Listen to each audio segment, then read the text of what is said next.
All right, so this will be the painting coat. So this Seal Best white elastomeric roof coating. Got this from Menards for like 80 bucks, I think. If you go looking online for coatings for a roof, for an RV, you're gonna be freaking going nuts at the prices of things. So that is supposedly a good deal, even though I think that's ridiculous. All right, we got a pole, brush, high nap roller. We got two of these things we need to install up there somewhere. I washed everything off.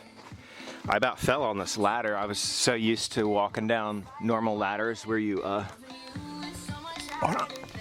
climb up here. Where you normally, like, your next step is out. So just by like normal, I went to step out and there was no step there. I'm like, oh, not like a normal ladder. All right, so here's the roof. I just washed it, but I'm gonna dry it just to get the rest of the little residue of dirt off. But you can see how it's been caulked. It's one piece. There's no screws in this entire roof. Not gonna leak. Now you can see the back side of my rail that I created for this thing. That kind of worked out well, except I wish that was like 10 foot and it ended up being like 10 foot too. So I did do that little stupid piece at the end because I can't find those in longer than 10 feet. So we're gonna dry this. We're gonna, oh shit, it is slick. It's aluminum studs, so I can't actually walk across there. I kind of like gotta spread and get to the other side. This little strip there, that's white Dicor. They call that like Dicor or something. I'm probably gonna end up using Dicor on the sides and then around anything that I do up here. So before I go crazy here painting, I'm gonna clean it off. I'm gonna go ahead and install this vent, and then I'm just gonna paint around everything, because if I don't, you're just gonna have metal shavings and everything else because it's aluminum, so I might as well just do it now. So that means I need to make a decision whether I'm gonna install this here or here, which means I also need to make a decision where the solar panels are gonna go. So basically I gotta plan out the whole roof. So that's what we're gonna do. We're gonna clean it, plan out the whole roof, paint it, do some cutouts, install some things, and then paint, and then let it dry, and then we're gonna paint, and then we're gonna let it dry, and then we're gonna paint. We're gonna do that like 3 times. Then I'm gonna go on Amazon, put some Dicor in the cart, and we're gonna get enough to do the edges and everything that we're gonna put up here. So that's the plan. All right, praise God. Okay, so next plan, I went ahead and just put a coat on of paint just because it looked like it was gonna rain, and it's hot enough now. So, and since it's aluminum, I didn't like, you see how there's the marks and everything. Normally you would wheel that out, but with aluminum, it's just gonna more smear. So just try to get as thick as coat as you can possibly get the first go, and then once this dries, the second coat will go better, and then about the third or fourth coat, it will resemble like normal rolling that you could normally do on a wall to make it look good. So that's done. Executive decision, we're gonna do one vent here. I'm just gonna, that was the old thing, we're just gonna come up with a new kind of center measurement. We're just gonna go ahead and try to throw something in there right now. And then we're gonna use, these are the solar panels I have. These Rich Solar, but they're kind of big. So what I'm gonna do is just, I'm gonna get the 320 watt. That'll give me 640 watts worth of solar on the roof of this thing. Which, I don't know. I just think that that's the way I should go. And if I do that, it's gonna be about 65 by 70, which means I'm gonna need, and I want the weight centered as close as I can over these wheels. So I'm gonna put the solar back here, which means I can't use that vent, which means I'm gonna use that vent. So I need to cut out for a vent there. I need to cut out for a vent here. And then this is the boot. That's the sleeve. This is the thimble that's gonna go for the stove. So I need to figure out where, I need to unbox the stove. I need to put this entire stove together. And then we need to cut a hole, and I need to do all of that today too. So preparing the solar panels, I know the rough dimensions. So we need to place this. This is the input from the roof. I need to caulk this, screw this in to the roof. Where these are facing backwards, like away from the direction I will be driving, so rain won't be like pounding in there at 80 miles an hour. I need to hook these connectors. I got 2 panels, so there's going to be a positive and negative off each panel. I need to plug those on the end of there, see where that looks like up there, and then pick a good location for this thing. And I'm almost kind of thinking that I want to put it not even on top of the roof, but just over the roof on the side. That way I don't even have any holes in the roof at all. So we'll make kind of an executive decision up there in a minute. It might go on the roof, it might not. This is going to be where the kitchen area is, so wherever the stove is going to be, above the stove, there's going to be a hood range and where I'm going to have to cut out too. So I don't know what that looks like yet, so hopefully that doesn't interfere here. Maybe I want to put it on this side. That way I know I'm not going to. But the wire's got to be long enough to go down and into my solar thing, and I don't want to have to buy more wire. So it's got to be that long or less. So that's the, butyl tape that you're going to peel off and stick onto here. And then you're just going to use some self-tappers to stick it. And then we're going to go, after we paint, I'll end up putting Dicor over everything when I'm done. And then all the seals. So here, the rain's gonna go and it's gonna come down, so you see like that whole lip there. I didn't paint that very good because it doesn't matter, Dicor's 4 inches, so but there's a whole lip where the water hold on, I feel another one coming. Sorry. Right, the Dicor. So I'm gonna put Dicor over that lip. That way the water coming down will hit that. You got a 4-inch layer. Okay. It'll block the sun. We're going white. White is the least, like soaks up the least amount of heat. Okay. This is not aluminum. This is that like poly something. That new stuff that's supposed to be like straight without any waves. Whatever that stuff's called. So I think that will work out good. When you're building stuff, you really got to think, like, you don't want something that's just thrown together and it's an RV because they threw a whole bunch of stuff together because that's what they had laying around. You want to think things out a little bit, kind of, you know what I mean?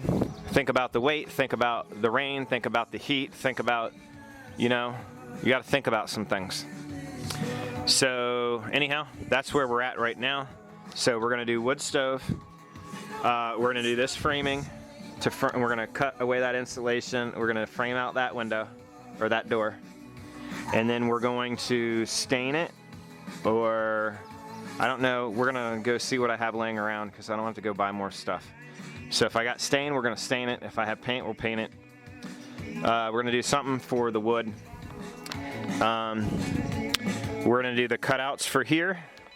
So what I'll do is I'll just take a long drill bit at whatever the measurement needs to be. I'll drill a hole through the roof. I'll go up there. I'll put a square on the roof.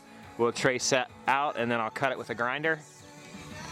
Do the same thing for that one. And then we'll take this stuff. We'll go around, stick it on there. We'll go up there, and then we'll unpeel the other thing, and then we'll stick it on the roof where it needs to go. Boom, and then we'll pop some self-tapping screws in there. Done. Okay. So that's that install. This is going to be more complicated, but I did a wood stove in my other RV, and I put a 90 in it, up and then out, and it worked. It worked. It's actually a really good RV. I would have never got rid of that RV. I just needed something I could be able to pull with this little truck. I mean, it's a V8 and it will pull weight. It's just, you don't want to be the guy trying to go 45 over a mountain pass in Colorado. You know what I mean? So we're going to be the guy that's still driving 80 on the freeway and can go up a mountain pass at 60, you know? And like without your truck going, oh my gosh, are we going to make it or not? And my brakes work. I don't got to go crazy going downhill. So we're kind of trying to fit something in with something that will work without having to buy a $100,000 diesel, you know, diesel truck. So, okay, that's the plan right now. All right, let me get to it. All right, guys, so hole cut out. First coat of paint on, other hole cut out. Now we're going to install these. You want to make sure that you install them so that when they open, they're not like, you want them to open so that they're facing the back. You know what I mean? Zoop, zoop, towards the back. That way wind and everything else isn't driving anything up under your seals, okay? Think about things, think about things. RV people don't think about things when they install stuff, they just do stuff. So think about stuff before you do it. All right, so not too much, peel and stick, put it down, good to go. I may put a big, huge bead of silicone around there and then do this. Pretty sure I am. Yeah, I'm gonna go get some silicone. All right, praise God. All right, guys. It's amazing how many times stuff like this happens to me, but like I'm screwing, you see how many screws? I'm screwing on all these screws and I'm like, oh my gosh, I'm gonna run out of screws. I'm like, Father, can I just have enough? Wouldn't it be cool if I just had just enough? I just randomly had grabbed screws and threw in my nail pouch. Guess what? I had the exact number of screws that it took to do all of them. And I'm like, thank you. I don't have to get back down and go get screws. All right, guys, installed. Now I just got to keep painting. A lot of coats today. The more coats, the better. And I definitely want to Dicor around there, the edges, and the front. So I'm gonna need like $30 worth of Dicor stuff, like a big 4-inch. And I probably wrap it. I'll probably do it here, maybe even over these screws, over this whole thing. That way I've got like a good inch or so on the other side of this seam. The water can just run. So, yeah, praise God. Here, you want to see what it looks like on the inside? Dun, dun, dun. Okay, so this one's a little weird because we're on a slope here, but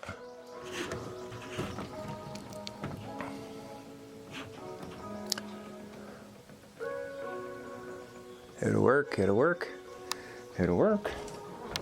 And then this one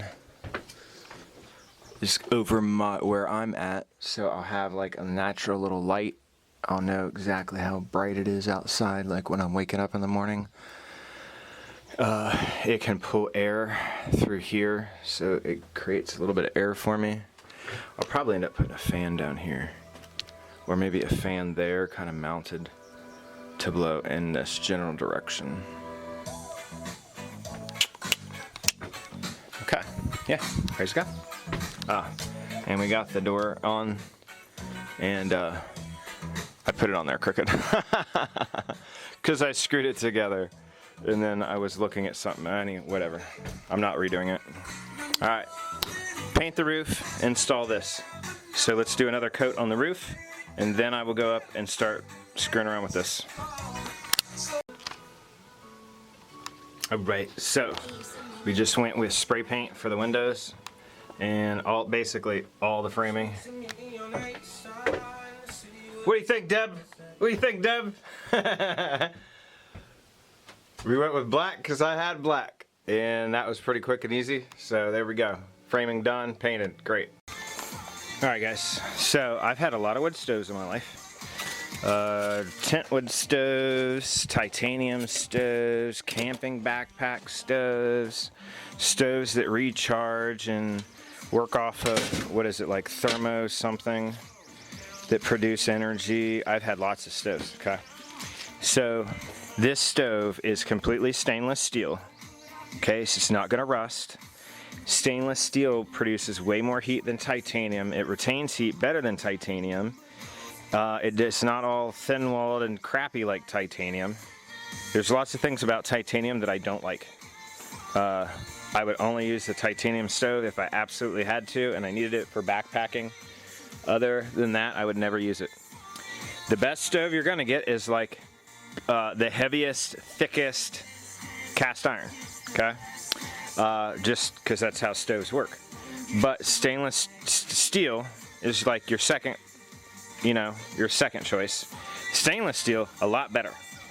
Every wood stove I've ever seen is like you gotta get your hands in that the doors on the end. You got like 12 by 12, 8 by 8, 10 by 10 to get your hands in there, try to build a fire, like total pain in the ass. This has a glass door.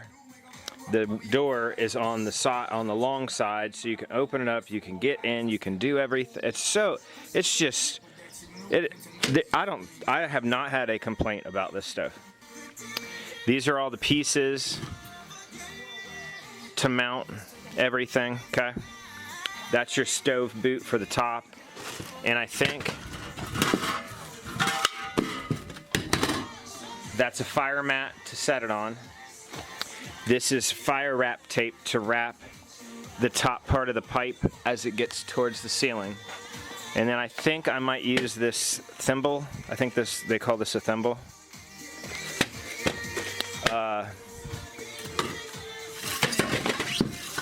I can't do this with one hand. I think I might use this thimble and then use a fire rated insulation blanket.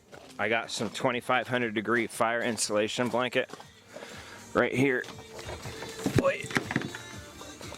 With all my fuses. Gosh, dude.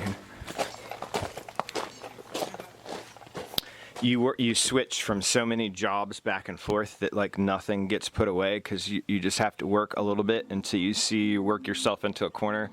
Like, oh, insulation, now wiring, now this, now roof, now paint, now that, now this, now stove, now... You're like, oh, okay. So, let me get all this stuff out. We'll get this thing situated. We'll figure out how this works. All right, here's the stove. Very cool. Here's your damper. Bam, bam. Okay, pretty cool.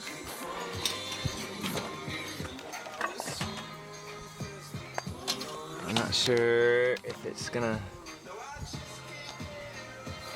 You can see in there or not. Boom, boom, boom, boom. Boom. You do not need any more wood or any more space for a space that small. Like, this is plenty.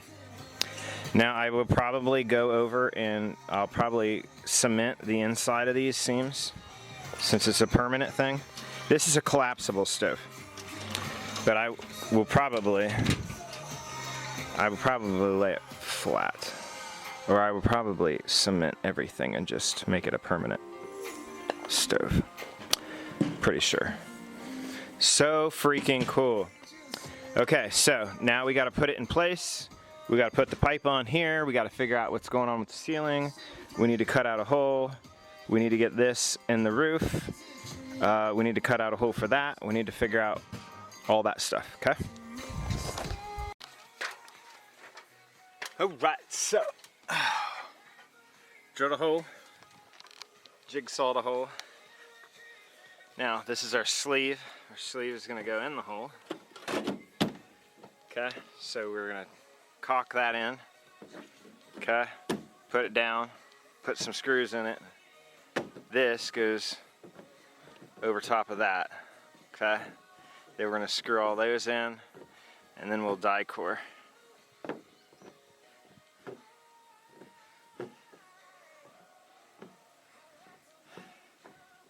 Okay.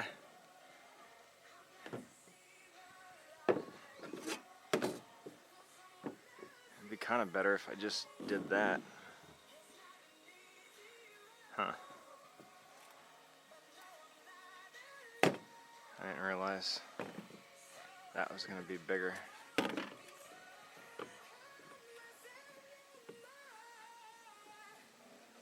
You know what we're going to do?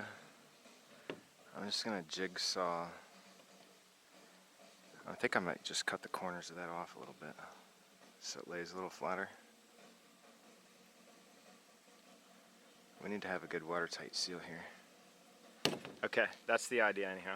Praise God. Okay, so this was a little tricky. I definitely cut this not exactly where I needed it, but it's pretty darn tight. I'm just gonna put a bead of caulking around this thing when I'm done. So, good enough.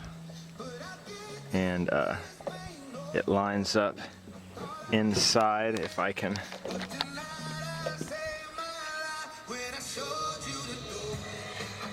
go like that off of the ladder. And then I trimmed this excess off and then it fits better. So what we're gonna do is silicone and bolt this in and then do the same with this over top of that, okay? All right, so there you go. Use a lot of silicone underneath and then screw it down until it squeezes out the whole way around. We're still going to sweep this off and we're still going to put that die core around this whole thing, but there we go. Figures I just lit the fire and all of a sudden the wind just picks up out of nowhere. We haven't had a breeze the whole day. All right, okay. Big bonfire. All right, so I need to install this wiring, and I need to know where it goes. So I need to put the panels. So now that the thing is there, I can put the panels. I went ahead and busted out my emergency. These are my emergency backup panels. They're bigger and they're better. And I'm gonna get a lot more solar out of these, so I'm just like, screw it, we're using it. Are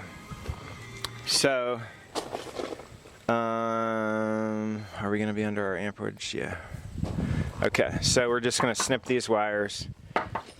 These are gonna hook to this, but we're gonna see where these go, get an estimate somewhere here in the middle where we want these to go, and run our main solar wire. That's the idea. These brackets,